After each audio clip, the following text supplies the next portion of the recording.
Buona serata, bentrovati, eccoci all'appuntamento con Veneto Globe Sport, il nostro spazio dedicato appunto al mondo dello sport su www.venetoglobe.com, la nostra web tv, e da questa settimana anche sul canale 95 per le regioni Veneto e Friuli Venezia Giulia, appunto canale 95 di Caffè TV 24. Andiamo subito a vedere le principali notizie per quanto riguarda il mondo dello sport, cominciando da una rassegna internazionale e nazionale. Parliamo di calcio con la Champions. La Juve contro il Manchester United ha perso negli ultimi minuti finali per 2-1 e la Roma a Mosca con il CSKA ha invece vinto con l'identico risultato 2-1. Coppe anche nel basket per quanto riguarda la Serie A1. Il Bologna contro il Besiktas ha vinto per 94-90, mentre Avellino contro il Banvit ha vinto per 99-95.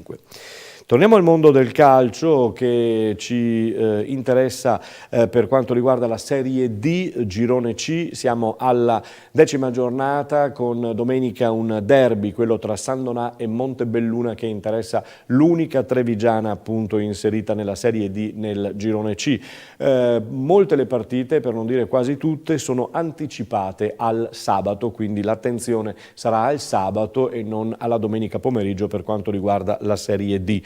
In eccellenza, prima di ricordarvi domani il prossimo tabellino, vi ricordo che Istrana Liventina si recupererà e si rigiocherà il 14 novembre. Ai più che magari non ricordano il fatto, ricordiamo che questa gara venne rinviata perché l'arbitro si sbagliò, squalificò e mandò fuori dal campo un giocatore dell'Istrana che non era stato ammonito, era stato allontanato dal campo per doppia ammonizione. Peccato che nemmeno la prima di ammonizione c'era, quindi si rigiocherà la partita tra Istrana e Liventina e la si giocherà il 14 novembre prossimo.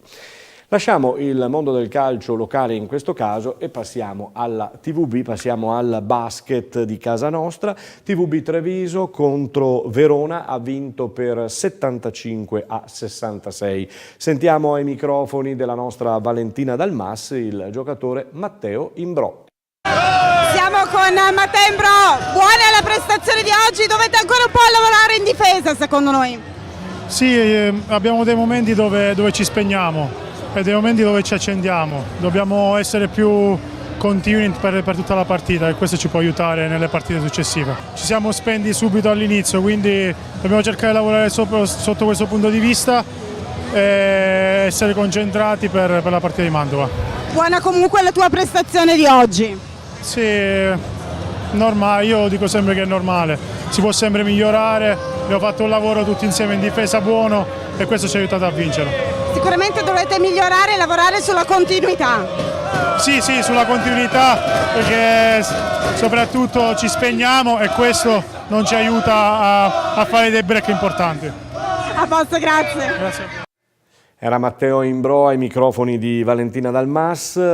Parliamo anche del Ponzano Basket di Serie A2 femminile, in trasferta a Moncaglieri sabato scorso ha perduto per 56-43 e giocherà sabato sera al Palacicogna, una gara importante per cercare naturalmente di riconquistare punti e di riconquistare posizioni di classifica. Noi saremo in diretta streaming audio e video per quanto riguarda la partita dal Palacicogna.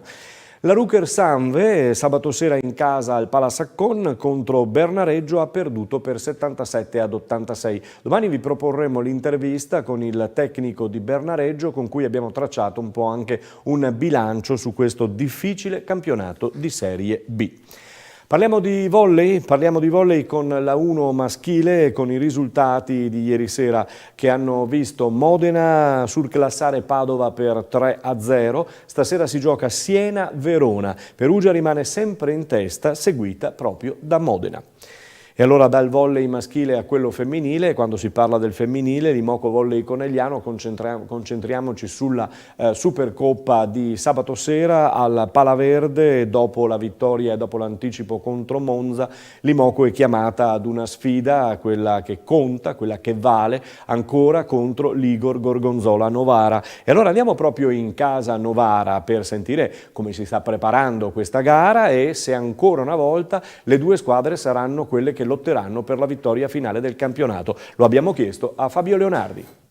Ritengo che la Igor Volley e Conegliano siano le meglio attrezzate per poter competere ed arrivare in fondo su tutti gli obiettivi, e aggiungerei anche la Champion, perché sulla Champion l'anno scorso ritengo che noi siamo stati sfortunati perché abbiamo fatto un percorso bellissimo, poi ci siamo inceppati in casa. È capitata la partita quando non doveva capitare, però quest'anno io ritengo che i super tecnici dicono che tra le prime squadre più forti d'Europa ci siano le due italiane, Igor e Conegliano, quindi io dico bene per lo sport italiano, bene per il movimento di tutto il volley italiano. Il presidente Garbellotto prima diceva 5 settimi della nazionale e voi tra l'altro avete anche la campionessa del mondo, quindi direi tanta roba proprio. Tanta roba, chi viene a vedere il volley vede uno spettacolo. Noi abbiamo giocato domenica, abbiamo vinto 3-0, però la gente si è divertita, ma perché comunque ha visto la qualità dei colpi tecnici delle singole. È chiaro che l'avversario forse non era dei più competitivi, però vedere delle campionesse che hanno fatto il mondiale, vedere lì, poterle toccare, poter fare l'autografo a fine partita, poter fare il selfie, è questa la bellezza del volley, cosa che per esempio noi siamo sponsor del Novara Calcio da sempre, però diciamo che il pubblico rimane un po' staccato, e il fatto di avere il contatto con la giocatrice, questo crea entusiasmo nei bambini, nelle praticanti, e può veramente diventare un volano per aumentare ancora la diffusione, la notorietà e la passione per questo bellissimo sport. L'abbiamo visto ai mondiali.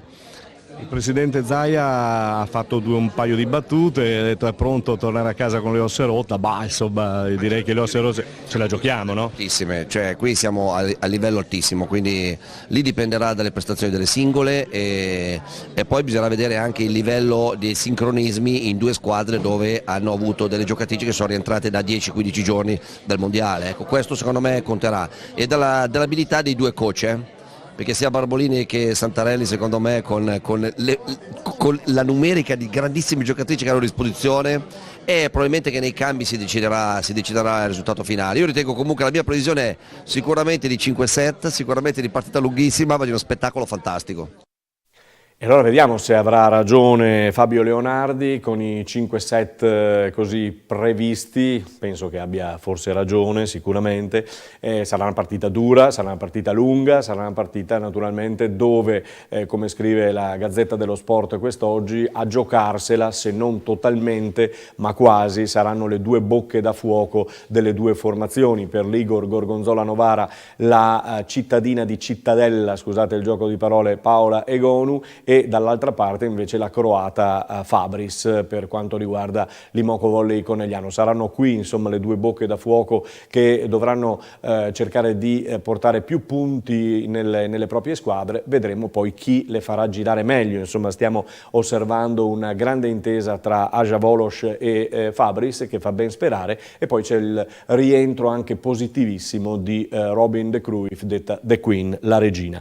A proposito di volley di Champions League e di Imoco, vi ricordo che l'Imoco è stata inserita nel girone D per la Champions con Lodz, Palmberg, Schwerin e Scandicci. Si giocherà mercoledì 21 novembre e in trasferta il 19 dicembre. Le altre 4 gare sono previste il 23 gennaio in trasferta, il 6 febbraio in casa, il 20 ancora in trasferta e poi il 26 in casa a chiudere.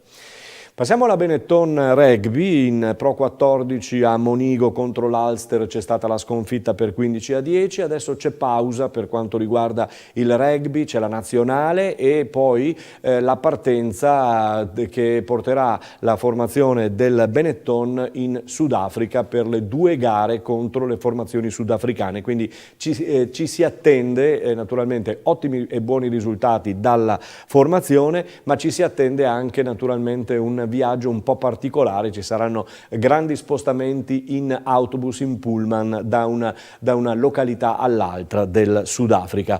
Intanto Sergio Parisse, giocatore molto noto italiano, molto probabilmente non giocherà contro la Georgia nel test match di sabato, quindi oltre a Negri, giocatore flanker del Benetton, mancherà anche Sergio Parisse. Questo per quanto riguardava il rugby del fine settimana, in questo caso abbiamo parlato di nazionale.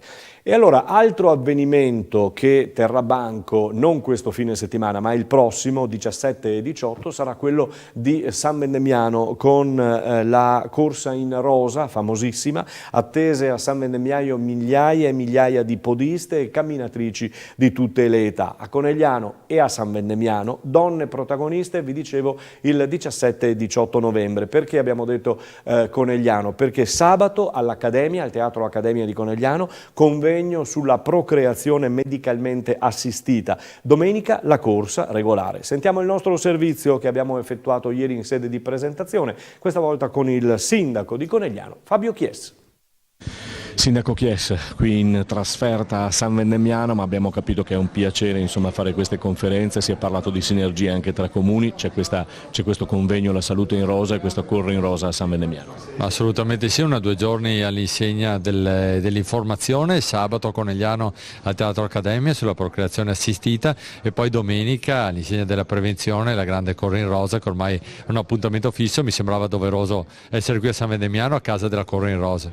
Anche perché questo mammografo è proprio nell'ospedale di Conegliano e ha fatto un gran lavoro. Sì, 10.000 mammografie, questo dimostra proprio la sinergia che alla fine ci porta ad individuare quali sono le cose migliori per tutti i comuni, no? È inutile che lavoriamo ognuno nel proprio orticello, ma dobbiamo lavorare così come stiamo facendo insieme a San Vendemiano per creare opportunità migliori per tutti i cittadini della nostra comunità e non solo del nostro comune. È stato ribadito questo, la politica certe volte si mette in mezzo, riusciremo a lavorare in questo modo, in sinergia, anche per quanto riguarda la domanda che le ha fatto il sindaco prima, farete questa pista di ghiaccio oppure no?